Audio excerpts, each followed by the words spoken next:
Olá, seja bem-vindo ao canal Mundo dos Animais. Hoje vamos falar sobre os gatos. Esses felinos tão fofos fazem parte da grande família de mamíferos carnívoros. Eles são muito popular como um animal de estimação. Você sabia que o gato emite cerca de 100 sons diferentes? Isso mesmo.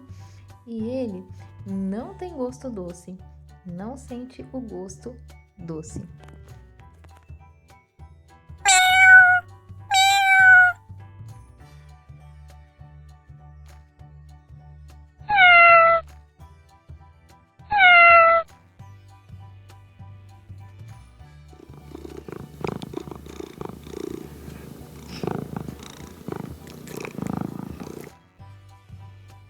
O cérebro de um gato é mais parecido com o de um humano do que com o de um cachorro.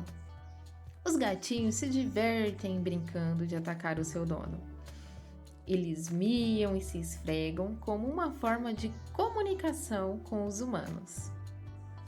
Essas são algumas curiosidades sobre esse animalzinho de estimação.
Obrigada por ficar até aqui. Se inscreva no canal. Se você gostou, deixa seu like. Até o próximo vídeo.